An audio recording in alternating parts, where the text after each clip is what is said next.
Study IQ IAS, अब तैयारी हुई अफोर्डेबल।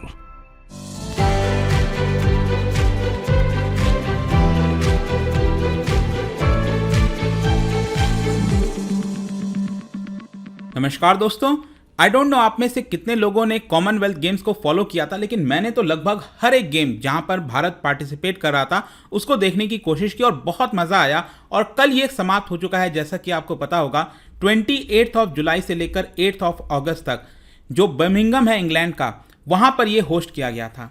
तो यहां पर हम देखेंगे कि भारत का परफॉर्मेंस कैसा रहा, लेकिन इसके साथ साथ कई लोग शायद डाउट कर सकते हैं कि जब दिल्ली में कॉमनवेल्थ गेम्स हुआ था, आपको याद होगा 2010 में, तब हमने जो मेडल जीता था उसकी संख्या थी 101, जी हां, और गोल्ड भी सबसे ज्यादा जीता था। लेकिन उसके बावजूद भी मैं ये क्यों कह रहा हूं कि इस बार का जो कॉमनवेल्थ गेम्स था 2022 का, ये भारत का सबसे बेस्ट परफॉर्मेंस था, वो मैं आपको इस वीडियो के अंदर बताने की कोशिश करूंगा। बहुत ही इंटरेस्टिंग है, काफी कुछ जानने को मिलेगा आपको। चलिए आगे बढ़ते हैं, लेकिन उसके पहले ध्यान रखिएगा, अगर आपका यूपीएससी का प्रिपरेशन है दोस्तों, तो यहां पर हमारा फाउंडेशन बैच स्टार्ट हो रहा है 22 अगस्त से। ये स्टार्ट हो रहा है मॉर्निंग में, रोज सुबह 8 बजे क्लास होगी। अगर आपको इवनिंग बैच चाहिए तो वो भी आप ले सकते हैं। हमारे ऐप और वेबसाइट पर जाइए और वहां पर कोड इस्तेमाल करिए अंकित लाइव, ताकि ये जो पूरा कोर्स है 25,000 का, वो सिर्फ आपको 19,000 में मिल जाएगा। इसके अलावा एक बहुत इंपॉर्टेंट अपडेट कि अगर आप ऑप्शनल की तैयारी करना चाहते हैं, पॉलिटिकल साइंस या फिर ज्योग्राफी, तो ये अब स्टार्ट हो रहा है दोस्तों, और इसका प्राइस सिर्फ 12,500 में आपको मिलेगा। And again use the code Ankit live. इसके अलावा अगर आपको एमसीक्यूज अटेम्प्ट करना है तो मेरे इंस्टा पेज पर जाइए, वहां पर स्टोरीज में जितना भी एमसीक्यूज है उसको आप अटेम्प्ट कर पाएंगे। देखिए, मैं भारत की परफॉर्मेंस की बात करूं उसके पहले मैं चाहता हूं कि कॉमनवेल्थ गेम्स होता क्या है उसको जल्दी से जान लेते हैं। देखो, जिस तरह से ओलंपिक्स हर 4 साल में एक बार होता है, वैसे ही कॉमनवेल्थ गेम्स एक इंटरनेशनल स्पोर्टिंग इवेंट है जहां पर बहुत सारे इवेंट्स टेक प्लेस होते हैं और 4 साल में एक बार होता है। तो यूजुअली आप कह सकते हो कि हर 2 साल में इवेंट देखने को मिलता है।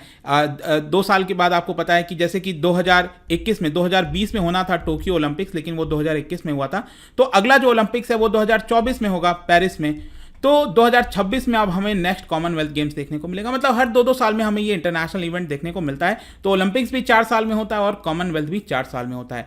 कॉमनवेल्थ की शुरुआत हुई थी 1930 में, और 1942 और 1946 को छोड़ दीजिए, वॉर का टाइम था। उसके अलावा हर बार ये आपको देखने को मिलता है, हर 4 साल में ये टेक प्लेस हुआ है। 1930 से 1950 के बीच में इसको ब्रिटिश एम्पायर गेम्स कहा करते थे, लेकिन उसके बाद जो नाम है ये चेंज करके कॉमनवेल्थ गेम्स कर दिया गया, क्योंकि इसके अंदर कॉमनवेल्थ ऑफ जो नेशंस हैं वो पार्टिसिपेट करते हैं। कहने का सिंपल अर्थ यह है कि जिनका भी ब्रिटिशर्स के साथ कुछ ना कुछ ताल्लुक रहा हो, ब्रिटिशर्स ने जो भी अपनी कॉलोनीज बनाई थी, तो आपको पता ही होगा, भारत हो गया, पाकिस्तान, बांग्लादेश, ये जहां जहां पर भी इन्होंने कॉलोनीज बनाई थी या फिर किसी प्रकार का संबंध था ब्रिटेन के साथ, तो वो जो कंट्रीज हैं आज के डेट में वो कॉमनवेल्थ ऑफ नेशंस के अंदर आते हैं। और 56 मेंबर स्टेट्स बेसिकली आज के डेट में अंदर देखने को मिलेंगे। लेकिन एक इंपॉर्टेंट चीज बताता हूं, 56 का मतलब ये नहीं है कि सिर्फ 56 ही पार्टिसिपेट करते हैं, इससे भी कहीं ज्यादा कंट्रीज पार्टिसिपेट करते हैं। जैसे कि अगर मान लो ओलंपिक्स की बात करें तो वहां पर सिर्फ यूके पार्टिसिपेट करता है, यूनाइटेड किंगडम,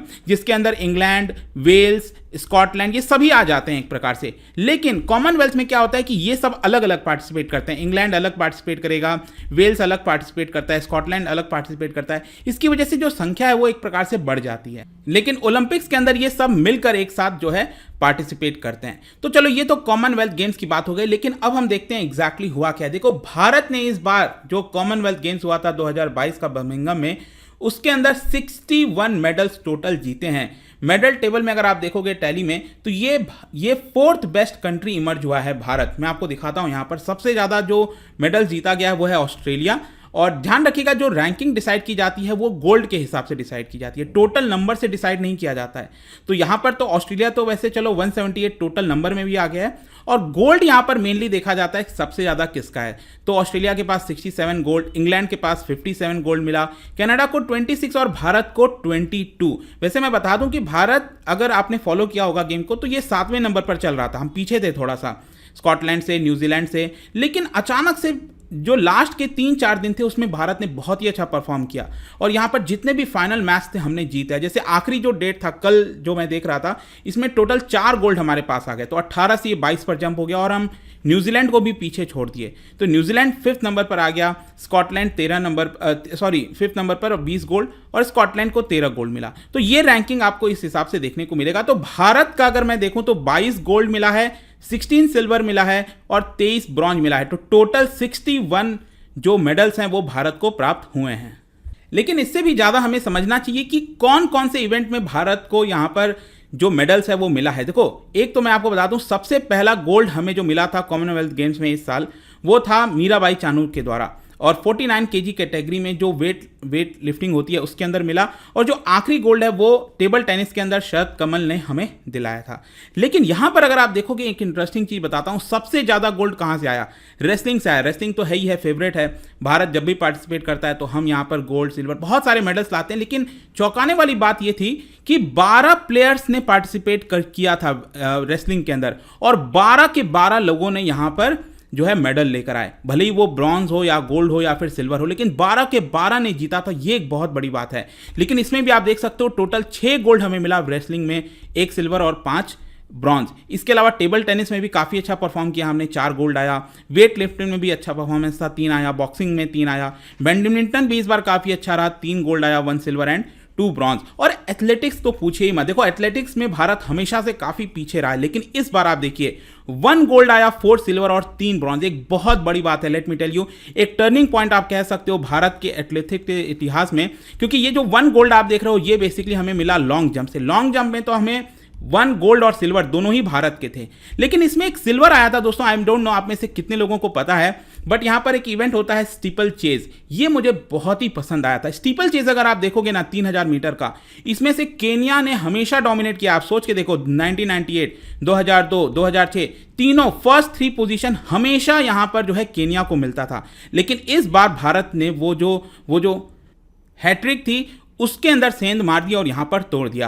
और आप देख सकते हो भारत को सिल्वर मिला, सेकंड रैंक, और इसको करने वाले बहुत ही अच्छा अविनाश साबले, ठीक है, उन्होंने जीता सिल्वर। वैसे मैं आपको बताऊं तो ये अगर आपने मैच देखा हो, बहुत ही जरा सा मिली सेकेंड्स का अंतर था। मतलब केन्या के प्लेयर को ऑलमोस्ट बीट करने वाले थे, हल्का सा बस जो है थोड़ा सा एकदम आप कह सकते हो पीछे रह गए, लेकिन ये हमारा फर्स्ट भी आ सकता था।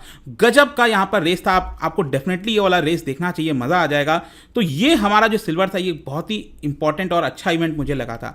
तो ये पूरा आप देख सकते हो, यहां पर टोटल मिलाकर हमें 61 मेडल्स मिला है। अगर मैं पास्ट रिकॉर्ड की बात करूं, अगर आप पूछोगे तो इस बार का मेडल के नंबर में अगर हम बात करें तो भारत का कितना अच्छा परफॉर्मेंस था। देखो, ये हमारा 5th बेस्ट परफॉर्मेंस था अगर आप ऐसे देखोगे तो, क्योंकि सबसे ज़्यादा 2010 में, क्योंकि एक होम एडवांटेज होता है, न्यू दिल्ली में हुआ था, 101 मेडल्स आए थे। फिर 2002 में 69, 2018 गोल्ड कोस्ट ऑस्ट्रेलिया में हुआ था 66 और 2014 ग्लासगो में 64 मेडल्स। और ये 5वां बेस्ट परफॉर्मेंस है 61 मेडल के साथ, ठीक है, तो ये 5th नंबर पर आए। लेकिन अगर हम गोल्ड मेडल की सिर्फ बात करें तो उसमें भी जब दिल्ली में हुआ था 2010 में 38 गोल्ड मेडल्स आए थे, फिर मैनचेस्टर 30, उसके बाद ये आप देख सकते हो ये 5th नंबर पर है बर्मिंघम का 22 गोल्ड मेडल्स। लेकिन उसके बावजूद भी मैं क्यों कह रहा हूं कि ये वाला जो साल था वो बेस्ट एवर परफॉर्मेंस था, ये मैं आपको थोड़ा सा एक्सप्लेन करता हूं। देखो, अगर हमें चीज़ों को कंपेयर करना है तो हमें यह भी देखना होगा कि पहले जो गेम्स थे, जैसे दिल्ली वाला था जहां पर हमने 101 मेडल्स जीते, तो यहां पर कौन कौन से इवेंट शामिल थे और इस बार कौन से ऐसे इवेंट थे जो कि शामिल नहीं थे। मैं आपको अगर बताऊं तो दिल्ली में जब ये इवेंट हुआ था तब उस समय शूटिंग था, और मैं बता दूं कि इस बार शूटिंग नहीं था। उस समय आर्चरी थी, इस बार आर्चरी नहीं थी। उस समय ग्रीको रोमन रेसलिंग था। इस बार मैंने आपको बताया ना 12 रेसलिंग के मेडल आए, लेकिन वो फ्री स्टाइल वाले रेसलिंग हैं जो इस बार हुआ था। ग्रीको रोमन शामिल नहीं हुआ था रेसलिंग का, तो उस समय वो चीज़ था। टेनिस इस बार नहीं था। तो ये अगर आप देखोगे तो शूटिंग में अकेले दिल्ली के अंदर 30 मेडल आए थे। सोच के देखिए, 30 मेडल्स आए थे। आर्चरी से 8 मेडल आए थे, ग्रीको रोमन रेसलिंग से 7 और टेनिस से 4 आए थे। तो ये आप अकेले पूरा हटा दो, आप सोच के देखिए। तो इसी की वजह से मैं आपको कह रहा हूं, क्योंकि अगर आप वो सब कुछ हटा दोगे तो यहां पर मेडल्स कितना बचता है? दिल्ली के अंदर जो हमें मिला था वो था 52, और गोल्ड आप देखोगे तो सिर्फ 17 गोल्ड। लेकिन इस बार का परफॉर्मेंस का था 61 मेडल्स हमें मिला और जिसमें 22 गोल्ड हमें मिला। तो इससे क्या सबूत होता है कि ये हमारा बेस्ट एवर परफॉर्मेंस था। वैसे इस बार भी अगर मैं आपको बताऊं तो यहाँ पर लॉन बॉल जो हो गया उसमें हमें गोल्ड मिला, उसको आप हटा दो, थोड़ा बहुत वो भी हटा दोगे ना उसको, तो इस बार हमें लगभग 55 मेडल्स मिलता है एक प्रकार से और 21 gold, which is again much better than Delhi's performance.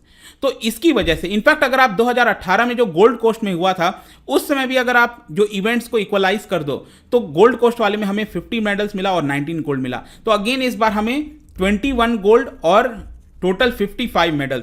तो ये बेस्ट एवर परफॉर्मेंस दोस्तों कहा जाएगा। तो आई होप कि आप समझ पा रहे होंगे कि इसको बेस्ट एवर परफॉर्मेंस क्यों कहा जा रहा है, क्योंकि बहुत से ऐसे इवेंट थे जो कि इस बार नहीं हुए थे और दिल्ली वाले जो इवेंट में थे उसमें बहुत सारे इवेंट हुए थे जिसमें कई मेडल्स हमने जीता था। शूटिंग तो स्पेशली 30 मेडल, सोच के देखिए, ठीक है। और अगर क्वेश्चन ये आता है कि इस बार यहाँ पर किसमें हमने अच्छा परफॉर्म नहीं किया, तो थोड़ा सा ग्राउंड हमें जिम्नास्टिक वगैरह में देखने को मिलता है जहाँ पर नहीं मिल पाया हमें, जो हम ले सकते थे। एथलेटिक्स में भी और थोड़ा सा बेटर परफॉर्म कर सकते थे, लेकिन वो सारी चीज़ें ऑफसेट हो जाती हैं। Badminton, table tennis, weight lifting, hockey, ये सब में हमने गोल्ड यहाँ पर जो मेडल्स है वो जीत लिया। तो ये पूरा वीडियो था दोस्तों इस बार के कॉमनवेल्थ गेम्स 2022 का। आई होप कि जो भी कोई एक पहलू था इसका वो आपको समझ में आ गया होगा। लेकिन जाने से पहले, क्योंकि हम स्पोर्ट्स की बात कर रहे हैं, रिसेंटली आई डोंट नो आप में से कितने को पता है, लेकिन सरकार के द्वारा न्यू एजुकेशन पॉलिसी के तहत 75 भारतीय गेम्स इंट्रोड्यूस किया गया है स्कूल्स के अंदर। जी हाँ, जो भारतीय इंडिजिनियस गेम्स होता है ना वो इंट्रोड्यूस किया गया, जैसे गिल्ली डंडा आपने सुना होगा, खो खो सुना होगा, वो स्कूल्स में इंट्रोड्यूस किया जा रहा है। तो उसमें से एक और गेम है जिसका नाम है यूबी लक्पी। तो क्या आप बता सकते हो ये जो गेम है जो कि कोकोनट से खेला जाता है, ये कौन से स्टेट से बिलोंग करता है, आपको बताना है। बहुत ही इंटरेस्टिंग है। इसका राइट आंसर आपको पता है मेरे इंस्टाग्राम पर तो मिलेगा ही, वहां पर अगर आप नहीं हो कोई बात नहीं, टेलीग्राम से भी ले सकते हैं इसका सही उत्तर। मैं कई सारे जो MCQs हैं वो यहाँ पर स्टोरीज में डालता रहता हूँ। बाकी अगर आपको PDF चाहिए तो टेलीग्राम पर आइए, अलग अलग सोशल मीडिया पर आप जुड़ पाओगे। और जैसा मैंने बताया UPSC की तैयारी अब आप स्टार्ट कर सकते हैं, या फिर UPSC हो, ऑप्शनल हो, सब कुछ अवेलेबल है। हर जगह आपको कोड इस्तेमाल करना है अंकित लाइव, ताकि आपको मैक्सिमम डिस्काउंट मिले। दोस्तों आई होप कि वीडियो आपको पसंद आया होगा। मिलता हूं आपसे next time. Till then thank you very much, see you soon. Study IQ IAS, अब तैयारी हुई अफोर्डेबल।